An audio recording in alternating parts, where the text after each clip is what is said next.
உலகத்தில் மனித கூட்டத்தில் பல்வேறு வகைகளை நமக்கு குர்ஆனின் மூலமாக அறிமுகப்படுத்துகிறார். சில நேரங்களில் நம்முடைய எண்ணங்களும் சிந்தனைகளும் ஒரு மனிதனை குறித்து இவன் இப்படிப்பட்டவனாக இருப்பானோ, அவன் அப்படிப்பட்டவனாக இருப்பானோ என்றெல்லாம் யூகிக்கக்கூடிய சூழலை நமக்கு ஏற்படுத்தி தரும். ஆனால் ஒருவரை குறித்த புரிதலில் நாம் மிக தெளிவாக இருக்க வேண்டும் என்பதை அல்லாஹ் சுப்ஹானஹு வ தஆலா சொல்லி காட்டுகிறார். ரசூலுல்லாஹி ஸல்லல்லாஹு அலைஹி வஸல்லம் அவர்களிடத்தில் ஒரு மனிதரை குறித்து அறிமுகப்படுத்தப்பட்டது. அந்த மனிதர் அவர் ஜன்னத், அதாவது சொர்க்கவாசி என்று சொல்லப்பட்டது. இந்த சொர்க்கவாசிக்கான காரணத்தை அம்ர் பின் ஆஸ் ரலியல்லாஹு அன்ஹு அவர்கள் அதை ஆய்வு செய்து அவர்கள் வீட்டிலே தங்கக்கூடிய அனுமதியை கேட்டு கடைசியில் அவர்கள் புரிந்து கொள்கிறார்கள், அந்த மனிதர் எல்லோரையும் போல சாதாரணமான அமல்களை செய்யக்கூடியவர். பிரத்யேகமான எந்த ஒரு சொர்க்கவாசி என்பதற்கான ஒரு பிரத்யேகமான அமலை அவரிடத்தில் பார்க்கவில்லை. அப்பொழுது கேட்கப்பட்டது, நான் உங்களிடத்தில் உள்ள வித்தியாசமான அமல்கள் என்ன என்பதை ஆய்வுகளில் தான் வந்தேன். எங்கள் வீட்டிலலாம் ஒரு பிரச்சனை இல்லை. ஏன்னா அறிமுகமாக அப்படி தான் சொல்லியிருப்பார், என் வீட்டில் பிரச்சனை இருக்குது, அதனால் உங்கள் வீட்டில் ஒரு 3 நாள் தங்கிக்கிறேன்.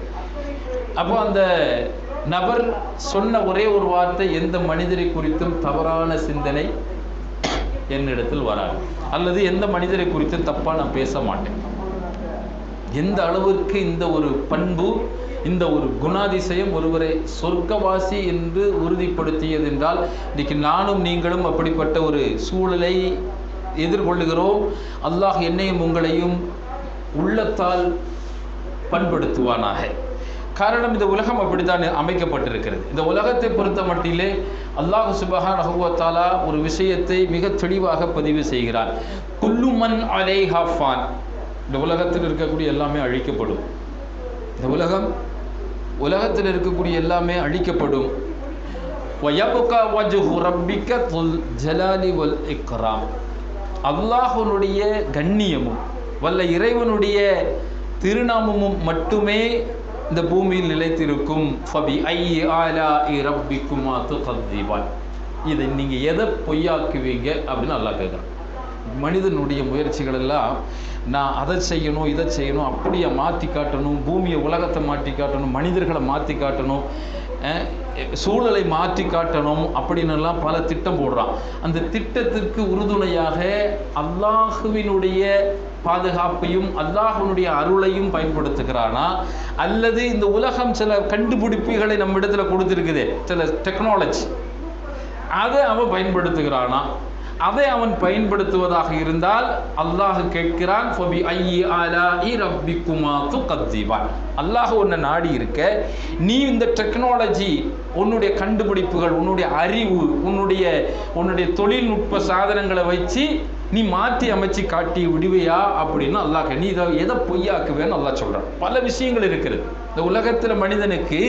மனிதனுடைய கண்டுபிடிப்புகள் மூலமாக அவன் தன்னுடைய பாதுகாப்பை ஏற்படுத்திக்கிறான். நீங்கள் பார்க்குறோமா இல்லையா, என்னைய அது பாதுகாக்கும், இது பாதுகாக்கும், இயற்கை சூழலிலிருந்து நாங்கள் அப்படி பாதுகாப்போம்லாம். நீங்கள் அதை பேசி பேசி பேசி ஒரு கூட்ட மக்கள் முஸ்லீம்களுடைய உள்ளத்தையும் வஸ்வாசிலே வீழ்த்துவதை நம்ம பார்க்குறோம்.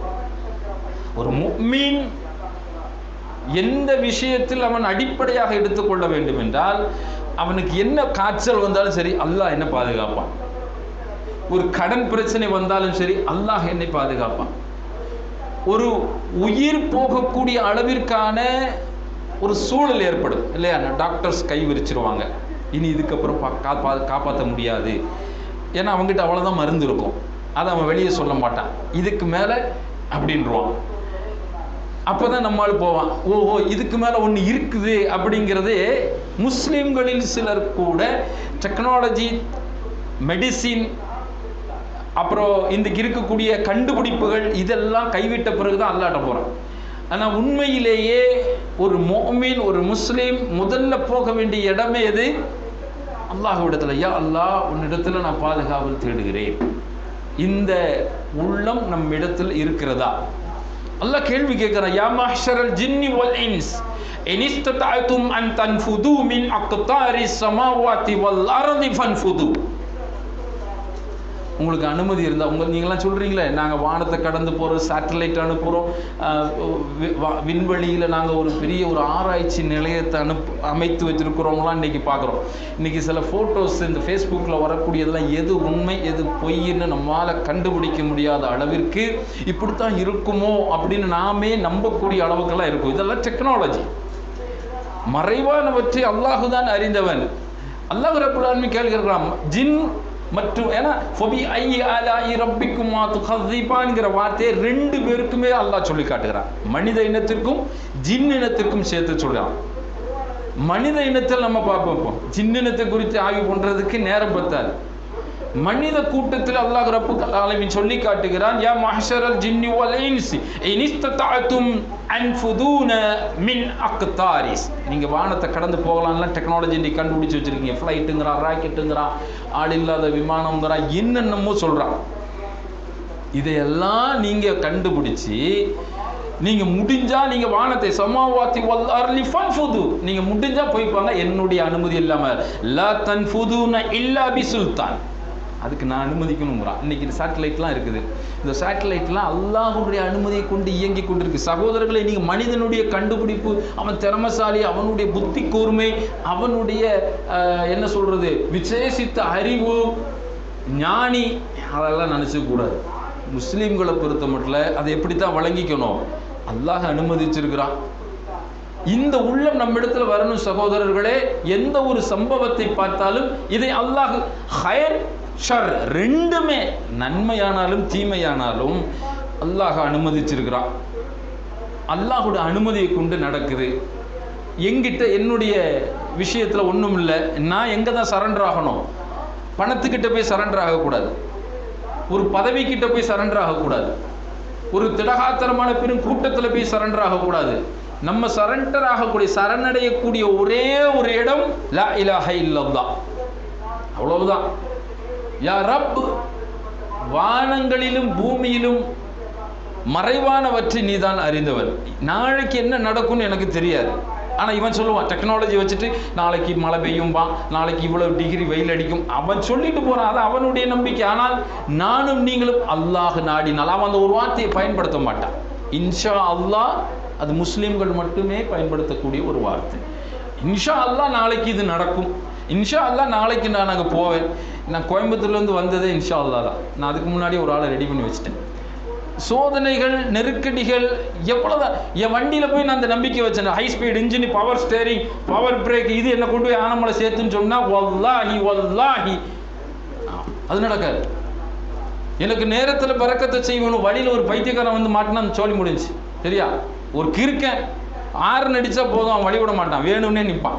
இப்படி எல்லாத்தையும் அப்போ அல்லாஹ்வின் மீது தவக்கல் வைப்பது ஒரு முஃமின் அல்லாஹ்வின் மீது தவக்கல் வைத்தே தன்னுடைய வாழ்நாட்களில் ஒவ்வொரு நொடியையும் எடுத்து வைக்கணும், முன்னாடி எடுத்து வைக்கணும். அல்லாஹ் நாடினது ஒரு கால் அதை அவனை கொண்டு நடக்கலன்னு சொன்னா இன்னா லில்லாஹி வ இன்னா இலைஹி ராஜிஊன் நடத்தி காட்டினால் அல்ஹம்துலில்லாஹ் அஜபம் முஃமின் என்ன ரசூலுல்லாஹி ஸல்லல்லாஹு அலைஹி வஸல்லம் சொன்னார். மூமினுடைய விஷயத்தில் நான் ஆச்சரியப்படுறேன். அவனுக்கு ஒன்று கிடைச்சா அல்லாஹ் தான் கொடுத்தாங்கிறான். ஒன்று அவன்கிட்ட இருந்து எடுத்துக்கிட்டா இன்னா லில்லாஹ், நானே அல்லாஹ்வுக்காகத்தான் இருக்கிறேன், நாங்களே அல்லாஹுக்காகத்தான் இன்னா இலைஹி ராஜிஊன், அவங்ககிட்ட தான் போக போகிறோம். இந்த மனம் ஈமானில் இது ஒரு மிக முக்கியமான பங்கு சகோதரர்களே. அப்போ இந்த உலகத்தில் உள்ள கண்டுபிடிப்புகள், உலகத்தில் இருக்கக்கூடிய டெக்னாலஜிகள் என்னை வாழ வைக்கும், எனக்கு அடுத்த காரியத்திற்கு உதவியாக இருக்கும், அல்லது அது என்னை எனக்கு போதுமானதாக இருக்குங்கிற ஒரு சூழலுக்கு முஃமின்கள் போகக்கூடாது. அல்லாஹ் சொல்லி காட்டுகிறான், லா தன்ஃபுதுன இல்லா பிசுல்தான், என்னுடைய அனுமதியை கொண்டு தான் எல்லாம் நடக்குது. இன்றைக்கு இருக்கக்கூடிய சேட்டலைட் பூமியை வந்துட்டு வாட்ச் பண்ணுது. நம்மலாம் எவ்வளோ இந்த டெக்னாலஜி வந்ததுக்கு அப்புறம் உலகம் நமக்கு ரொம்ப கைக்குள்ள இருக்குது, ரொம்ப பயனுள்ளதாக இருக்குது, இன்னும் எளிதில் நடத்துகிறோம், அதெல்லாம் சரி. ஆனால் அதுக்காகத்தான் இந்த சேட்டலைட்டை மேலே விட்டான்னு நீங்கள் நினைக்கிறீங்களா? கிடையாது. அவன் மேலேருந்து செய்கிற வேலை என்ன தெரியுமா? பூமியில் எந்தெந்த பகுதியில் அதிகமாக காற்று வீசுது அதை பார்க்குறான், உடனே விண்டு மில்லை கொண்டு போய் அங்கே போய் வைக்கிறான். பெரும் பெரும் கோடீஸ்வரனுங்களாம் அந்த ஏழை விவசாயிகளிடத்தில் அடித்து பேரம் பேசி அந்த விவசாய நிலத்தை வாங்கி விண்டு மில்லை வச்சிடறான் அவன் சம்பாதிக்கிறதுக்கு. எங்கே தங்கம் இருக்குதுன்னு பார்க்குறான். சேட்டலைட்லேருந்து பூமியை ஸ்கேன் பண்ணுறான். எங்கே அதிகமாக தங்கம் இருக்குது, எங்கே அதிகமாக எந்த நாட்டில் பூமியில் எந்த பகுதியில் கனிம வளங்கள் நிலக்கரி இருக்குது, யுரேனியம் இருக்குது, இது எல்லாத்தையும் ஆய்வு செய்து அந்த நாட்டின் மேலே சண்டை போட்டு அதை அபகரிக்கிறான். இதுக்கு ஒரு கூட்டம் வேலை செய்கிறத நானும் நீங்களும் தடுத்துடக்கூடாதுங்கிறதுக்காக தான் எனக்கும் உங்களுக்கு சினிமா போட்டு காட்டிடுறான், யூடியூப்பை வச்சு காட்டிடுறான். நீ இதில் கடை, நீ வேற எதையும் சிந்திக்கக்கூடாது. இந்த மொபைல் பார்த்தேன்னா உன் வீட்டில் என்ன கறி குழம்பா இல்லை காய் குழம்பா இல்லை வீட்டில் இருக்கவன் பட்னியாக கிடக்கிறான்னு கூட கிடையாது. இதில் உட்காந்து நீ கேம் விளையாண்டுட்டு சினிமாவை பார்த்துட்டு இதில் ஒரு பொழுதுபோக்காகவே வச்சிடணும். அவன் செய்கிற வேலை வேற. அப்போ இந்த உலகத்திலே நாங்கள் சிலவற்றை நாங்கள் சாதித்து காட்டுவோம்னு அவங்க பேர் பண்றாங்க இல்லையா, அது நான் சில நேரம் நம்ம நம்புற மாதிரி இருக்குது இல்லையா. இப்போ வாகனத்தில் ஒரு டெக்னாலஜியை கொண்டு வரான். ஒரு காலம் இருந்தது, ஒரு ஊர்லேருந்து இன்னொரு ஊருக்கு போகிறதுக்கு பயணிக்கிறதுக்கு ரொம்ப தூரம் மாட்டு வண்டி குதிரை வண்டி இப்படி இருந்தது. இன்றைக்கி மோட்டார் வாகனங்கள் வந்தது. மோட்டார் வாகனத்தில் தொழில்நுட்பத்தில் அதிகமாக பயன்படுத்தி டீசலை பெட்ரோல் ஆக்கினா, பெட்ரோலை கேஸ் ஆக்கினா, கேஸை இன்றைக்கி எலக்ட்ரிக் வெஹிக்கிளாக கொண்டு வரான்.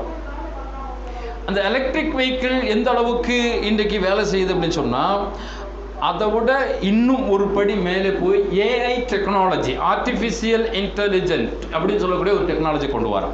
AI plus EV is equal to manless.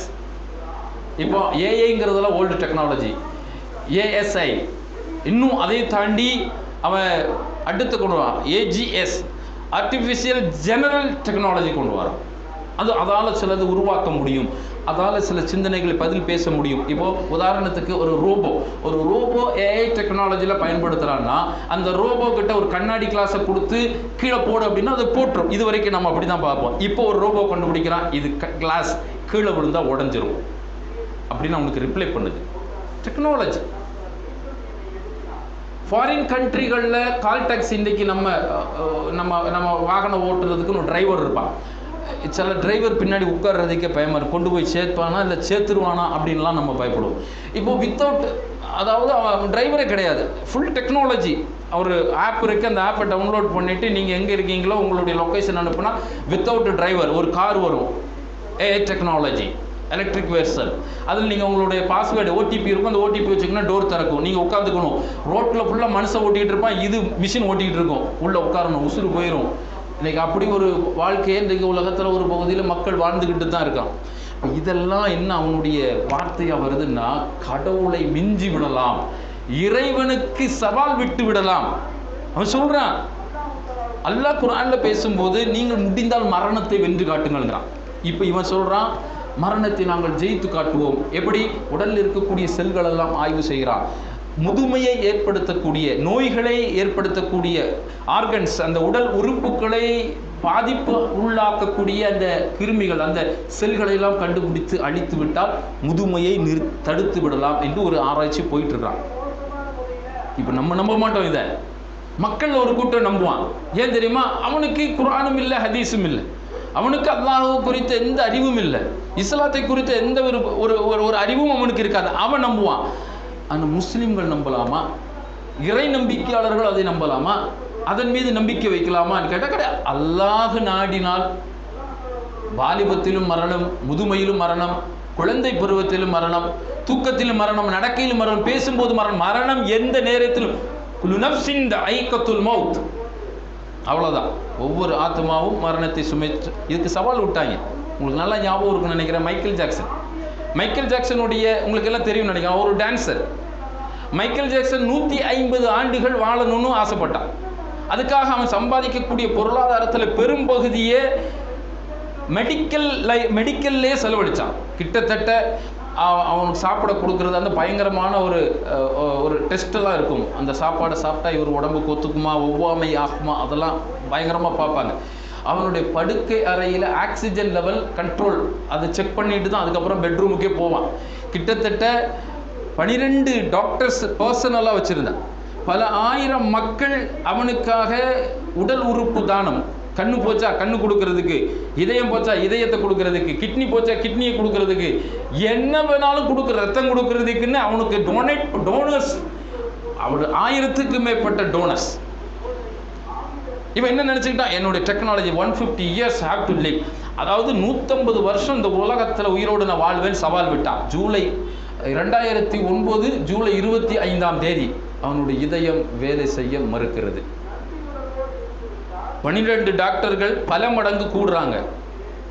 அவனுடைய கலை நிகழ்ச்சி நேரலையில் பார்த்த மக்களை, பார்வையாளர்களை விட அவனுடைய மரண நேரத்தில் அவனுக்கு செயற்பட்ட அந்த மருத்துவ சிகிச்சையை நேரில் பார்த்த மக்கள் அதிகம் என்று ஒரு பேப்பரில் பதிவு பண்ணுறான்.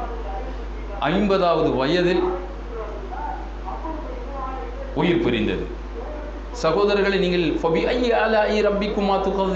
50வது வயசுல மைக்கேல் ஜாக்சனுக்கு மரணம்ங்கிறது அல்லாஹ் 50,000 ஆண்டுகளுக்கு முன்னாடியே எழுதி வச்சதை எதை நீங்கள் உங்களால் பொய்யாக்க முடிஞ்சதுங்கிற இன்னைக்கு அல்லாஹ் சுப்ஹானஹு வ தஆலா டெக்னாலஜிக்கு முன்னாடி ஒரு கேள்வி வைக்கிறான். உங்கள் டெக்னாலஜி, உங்களுடைய கண்டுபிடிப்பு, உங்களுடைய அறிவு, உங்களுடைய ஆரோக்கியம் எவ்வளவு நான் திடகாத்திரமாக இருக்கேன், நான் அதை சாதிச்சு காட்டுவேன். வல்லாஹி வல்லாஹி முஃமின்களுடைய உள்ளத்தில் அப்படி ஒரு எண்ணம் வரக்கூடாது. அல்லாஹ் நாடினால் ஒரு நரம்புல ஒரு அடைப்பை ஏற்படுத்தியால், சகோதரர்களை அல்லாஹ் பாதுகாக்க வேண்டும். மெடிக்கல் மிராக்கல்னு சொல்லி சில விஷயங்களை ஒரு சில டாக்குமெண்ட்ரி விடுறான். அதெல்லாம் பார்த்தோம்னா ஆச்சரியமா இருக்கும். அல்லாஹ் சுப்ஹானஹு வ தஆலா ஒவ்வொரு டாக்டர்ஸுக்கும் லெசன் எடுக்கிறான், பாடம் எடுக்கிறான். பார், உன்னால முடியாது, நீ எவ்வளவுதான், என்னுடைய அனுமதி. அல்லாஹ் சுப்ஹானஹு வ தஆலா அறிவை குறித்து சொல்லும் போது ஆரம்பத்திலேயே ஆதம் அலைஹிஸ்ஸலாத்து வஸ்ஸலாம் அவர்களை படைத்து மலக்குமார்களை சுஜூது பண்ண வைத்த அந்த சம்பவம் நமக்கு ஞாபகம் இருக்கும் இல்லையா? அங்கேயே அறிவு கொடுத்துட்டான். அல்லாஹ் ரப்பல் ஆலமீன் குர்ஆனில் சொல்லி காட்டுகிறார், வ அல்லம ஆதமல் அஸ்மாஅ குல்லஹா. அல்லாஹ் எல்லாத்தையும் ஆதம் நபிக்கு கற்றுக் கொடுத்துட்டான். கற்றுக் கொடுத்துட்டு சும்ம அரதஹும் அலல் மலாயிகத்தி, மலக்குமார்களை கூப்பிடுறான். ஏன் தெரியுமா? ஏற்கனவே மலக்குமார்களை கூப்பிட்டு இது கால ரப்புக லில் மலாயிகத்தி இன்னி ஜாயிலுன் ஃபில் அர்தி கலீஃபா, எல்லா மலக்குமார்களையும் கூப்பிட்டு ஒரு மீட்டிங் போட்டு அல்லாஹ் சொல்கிறான், நான் மனிதன்கிற ஒரு படைப்பை நான் படைக்க போகிறேன். அத்தஜஅலு ஃபீஹா மய்யுஃப்ஸிது ஃபீஹா. அவங்க வச்ச வார்த்தை என்ன, வாதம் என்ன? ஒரு சண்டை போட்டு ரத்தத்தை ஓட்டி குழப்பத்தை ஏற்படுத்துகிற ஒரு கூட்டத்தையா நீ படைக்க போகிற? நாங்கள் போதாதா? வநஹ்னு நுஸப்பிஹு பிஹம்திக வனுகத்திஸு லக. அவங்க வச்ச லிஸ்ட் இதுதான். நாங்கள் உன்னை சதா புகழ்ந்துக்கிட்டு இருக்கோம், வணங்கிக்கிட்டு இருக்கிறோம், துதிச்சுக்கிட்டு இருக்கிறோம். அப்புறம் என்ன, ஏன் அந்த ஒரு படைப்பை படைக்கணும் அப்படி சொல்லும்போது அல்லாஹ் சொன்னால், இன்னி அலமு மாலா தஅலமூன், உங்களுக்கு நான் அவன் என்னென்ன செய்வான்னு தெரியாது. அப்படிப்பட்ட அறிவை அல்லாஹ் ஆதம் நபிக்கு கொடுத்துட்டான். அந்த டிஎன்ஏல வந்த மக்கள் தான் இன்றைக்கு இந்த வேலையெல்லாம் செய்யுது. அந்த டிஎன்ஏல வந்தவர்கள் தான் எல்லா டாக்டர்ஸ், விஞ்ஞானிகள், இன்னும் பிற மக்கள், முனைவர்கள் எல்லாருமே அதில் வந்தவர்கள் தான். பனு ஆதம், அவங்கெல்லாம் ஆதம் நபியோட கூட்டம். இந்த உலகத்தில் வாழ்றதுக்கு ஒருவனுக்கு அறிவு கிடைக்கிறதுக்கு, ஒருத்தனுக்கு பொருளாதாரம் கிடைக்கிறதுக்கு, ஒருத்தனுக்கு ஆட்சி அதிகாரம் கிடைக்கிறதுக்கு, ஒருத்தனுக்கு மக்களை கிடைக்கிறதுக்கு, ஒருத்தனுக்கு பூமியில் பெரும்பகுதி சொந்தமாக்குறதுக்கு அவன் முஸ்லீமாக இருக்கணுங்கிற எந்த கட்டாயமும் கிடையாது. அல்லாஹ் அதை சரத்தாக்கி வைக்கவில்லை. யாருக்கு வேணாலும் மாறி கொடுப்பான். நான் நாடுறவங்களுக்கு கொடுக்குறேன்ப்பா, நீ ஏன் கொடுக்குறேன்னு நம்ம போய் கேட்கக்கூடாது, கேட்க முடியாது. ஆனால் நாளைக்கு மறுமையில், இந்த உலக வாழ்க்கை முடிந்து நாளைக்கு மறுமையில் அல்லாஹ்வை சந்திக்கக்கூடிய அந்த நாளில் சொர்க்கம் என்று வைத்திருக்கிறானே, அது முஸ்லீம்களுக்கு மட்டும்தான், அது முஃமின்களுக்கு மட்டும்தான். யார் அந்த லா இலாஹ இல்லல்லாஹ் முஹம்மதுர் ரசூலுல்லாஹில் உறுதியாக இருந்தாலோ அவர்களுக்கு மட்டும்தான். ஆகவே இந்த உலகத்தில் கண்டுபிடிப்புகளும் இந்த உலகத்தினுடைய பெரிய மாயாஜாலை வித்தைகளும் முஸ்லிம்களுக்கானது கிடையாது. முஃமின்களுடைய எண்ணமும் சிந்தனையும் எப்படி தான் இருக்கணும்? சகோதரர்களே, ஒரு டாக்டர், கைராசியான டாக்டர், அவர்கிட்ட போனால் நோய் உடனே குணமாயிரும். ஆனால் அவர் தொழமாட்டார், அவர் அல்லாஹுக்கு இணை வைக்கக்கூடியவராக இருப்பார், சிலர் நாத்திகராக இருப்பார். அந்த டாக்டர்கிட்ட தான் நீங்கள் சிகிச்சைக்கு போகணும்னா அந்த டாக்டர் குணப்படுத்துவாருங்கிற நம்பிக்கையில் போகக்கூடாது. அல்லாஹ் குணப்படுத்துவார். அல்லாஹ் நாடினால் எனக்கு சிஃபா கிடைக்கும். வெளியில் வந்து பேசுகிற மக்களை நான் பார்க்குறேன், உனக்கு அந்த மாதிரி ஆச்சு, எல்லாம் கைவிட்டு போகிற மாதிரி ஆச்சு, போனேன் அந்த ஹாஸ்பிட்டலுக்கு, காப்பாற்றி விட்டான். அந்த ஹாஸ்பிட்டலுக்கு போனால் காப்பாற்றி விட்டுருவான். போச்சா உன் ஈமான் சோழி முடிஞ்சா? அத்தனை நாள் நீ தொழுக அவ்வளோ வருஷம் நோன்பு நீ பண்ணிட்டு வந்திருப்ப, ஹஜ்ஜு உம்ரா அதெல்லாம் டூரிஸ்ட் ஆகி போயிடும். ஒரு மனிதனுடைய உள்ளம் அல்லாஹ்வை சார்ந்து இருக்க வேண்டும். ஒரு மனிதனுடைய கல்பு அல்லாஹ்வினுடைய நினைவில் இருக்க வேண்டும். ஒரு மனிதனுடைய நாவு அல்லாஹ்வை திக்ரு செய்வதிலே நனைந்து கொண்டிருக்க வேண்டும். இந்த டெக்னாலஜி அதை வச்சு நான் சாதிச்சிருவேன், இதை வச்சு சாதிச்சிருவேன், உலகத்தில் இருக்கக்கூடிய யார் என்ன சொன்னாலும் சரிதான். மக்களுடைய நிலையை குறித்து நீங்கள் ஆச்சரியப்பட வேண்டாம் என்று அல்லாஹ் சொல்றான். فَلَا تُعْجِبْكَ أَمْوَالُهُمْ وَلَا أَوْلَادُهُمْ إِنَّمَا يُرِيدُ اللَّهُ يُعَذِّبَهُم بِهَا فِي الْحَيَاةِ الدُّنْيَا وَتَزْهَقَ أَنفُسُهُمْ وَهُمْ كَافِرُونَ. இந்த உலகத்தில் நம்ம சில நேரம் நினைப்போம், நமக்கு அந்த மனுஷங்கிற அடிப்படையில் அந்த தோணும், அல்லாஹோ வணங்குற, நோன்பு நோக்கிறோம், பள்ளிவாசலில் தொழுகையோ தொடர்பில் இருக்கிற எல்லாம் இருந்து எனக்கு எதுவும் கிடைக்கல, ஆனால் எவ்வளவுனுக்கும் என்னென்னலாமும் கிடைக்குது அப்படின்னு நம்ம நினைப்போம்ல. அதுக்கு அல்லாஹ் குர்ஆனில் பேசுகிறார், அவர்களுடைய செல்வங்களும் அவர்களுடைய மக்கள் பெருக்கமும் உங்களை ஆச்சரியப்படுத்த வேண்டாம். இவ்வுலக வாழ்க்கையிலே அல்லாஹ் எவற்றை கொண்டு அந்த அந்த அந்த உலகத்தினுடைய இன்பங்கள், உலகத்தினுடைய பொருளாதாரம், அந்த டெக்னாலஜி, அறிவு எல்லாத்தையும் கொண்டு அவர்களை இந்த உலக வாழ்க்கையிலேயே வேதனை செய்யவும், அவர்கள் காஃபிர்களாக இருக்கிற நிலையிலே அவர்களுடைய உயிர்கள் பிரிவதையும் அல்லாஹ் நாடுறான். இவ்வளவுதான் மேட்டர். சூரா 9வது அத்தியாயத்தில் 55வது வசனத்தில் அல்லாஹ் பேசுகிறான்.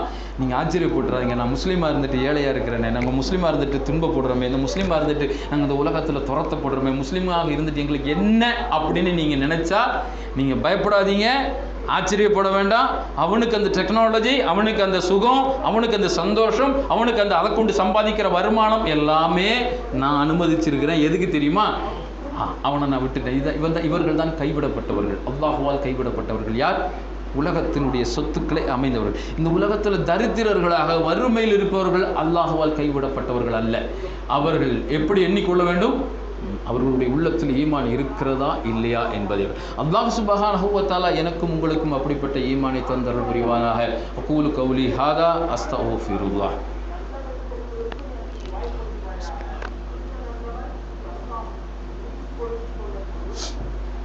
அல்ஹம்துலில்லாஹி ரப்பில் ஆலமீன் வல் ஆகிபத்து லில் முத்தகீன் வஸ்ஸலாத்து வஸ்ஸலாமு அலா அஸ்ரஃபில் அன்பியாஇ வல் முர்சலீன் நபீனா முஹம்மத் ஸல்லல்லாஹு அலைஹி வஸல்லம் وعلى آله وأصحابه أجمعين أما بعد عباد الله اتقوا الله حق تقاته ولا تموتن إلا وأنتم مسلمون. அன்பிற்கினிய அல்லாஹ்வின் நல்லடியார்களே, இந்த உலகத்தில் எத்தனையோ தௌஹீதவாதிகள் ஒரு காலத்தில் ஒரு மனிதர் அறிமுகப்படுத்தப்படுகிறார். அந்த மனிதரை குறித்து அறிமுகப்படுத்தும் போது ஒரு காலத்தில் அவர் ஈமானில் எப்படி இருந்தான் தெரியுமா? தௌஹீதில் எப்படி உறுதியாக இருந்தான் தெரியுமா? அவன் குர்ஆன் வசனத்தை பேச ஆரம்பித்தால் மக்கள் அழுது விடுவார்கள். அவன் ஒருவருக்கு நசியத்து செய்தால் அல்லது தஅவா செய்தால் அவ்வளவு துல்லியமாக இருக்கும். ஆனால் இப்போ என்ன அப்படின்னு பார்த்தா, இப்போ ஆளு கொஞ்சம் ஒரு சின்ன பிரச்சனை இல்லை, இந்த வாழ்க்கை நமக்கு வேண்டாம் சார். ஒரு காலத்தில் குடிகாரனாக இருந்தான், ஒரு காலத்தில் வட்டி வாங்கக்கூடியவனாக இருந்தான், ஒரு காலத்தில் பெண்கள் விஷயத்தில் அவன்கிட்ட நம்பவே முடியாது, அப்படி இருந்தான். இன்னைக்கு லா இலாஹ இல்லல்லாஹ் முஹம்மதுர் ரசூலுல்லாஹ், அவன் அந்த அளவுக்கு மாறிவிட்டான். இதுதான் இஸ்லாம் நமக்கு வெற்றி என்ற பாதையாக காட்டும்.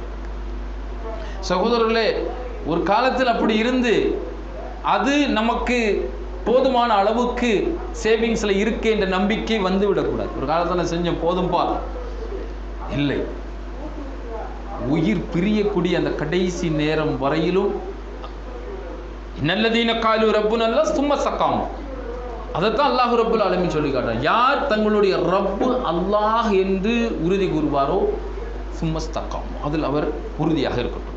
அதில் சோதனைகள் வரும். وَلَنَبْلُوَنَّكُمْ بِشَيْءٍ مِّنَ الْخَوْفِ وَالْجُوعِ وَنَقْصٍ مِّنَ الْأَمْوَالِ وَأَنفُسِ وَالثَّمَرَاتِ وَبَشِّرِ الصَّابِرِينَ. எல்லாத்தையும் கொண்டு நாம் சோதிப்போம்.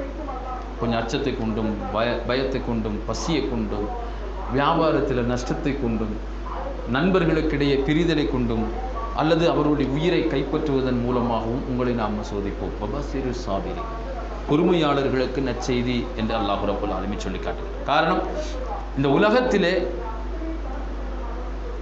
நாளை மறுமையில் சொர்க்கவாதிகள் அழைக்கப்படும் போது மலக்குமார்கள் சொல்வார்கள், அல்லாஹ்வினுடைய நல்லடியார்களே வாருங்கள், உலகத்தில் உங்களுக்கு ஏற்பட்ட துன்பங்களிலும் கஷ்டங்களிலும் பொறுமையாக இருந்ததன் காரணமாக நீங்கள் சொர்க்கத்துக்கு வரீங்க. விலை கொடுத்து வாங்க முடியாத ஒன்று சகோதரர்களே ஈமான். ஒருவருக்கு கடன் கொடுத்து உதவ முடியாதது ஈமான். இந்த என் ஈமானை கொஞ்சம் வச்சுக்கோ அப்படின்லாம் வாழ முடியாது. நாளைக்கு ஆখিরাத்தில் நிலைமை எப்படி இருக்கும்னு சொன்னால், தாய் தன் பிள்ளையை கண்டு வெறுண்டோடுவாள். இந்த உலகத்தில் அந்த தாய் அந்த பிள்ளைக்காக இரத்தத்தை பாலாக்கி, தன்னுடைய வயிறை பட்டினியாக்கி, கண்களில் தூக்கத்தை தொலைத்து, ஆசைப்பட்டதை சாப்பிட மாட்டாள். விரும்பினதை வாயில் வைக்கும்போது புள்ள ஞாபகம் வரும், அவன் சாப்பிட்டானோ இல்லையோ, கண்ணில் தண்ணி வந்துடும். அந்த அளவுக்கு பாசத்தை கொட்டி வளர்த்த மகனை நாளை மஹ்ஷரில் பார்த்தால் வெறுண்டோடுவாள் என்று ரசூலுல்லாஹி ஸல்லல்லாஹு அலைஹி வஸல்லம் அவர்கள் சொன்னார். அல்லாஹுவின் தூதர் போய் சொல்ல மாட்டார்கள். அல்லாஹுவின் தூதருடைய வார்த்தையில் ஒன்று போலும் மாற்றியமைக்கப்பட மாட்டாது.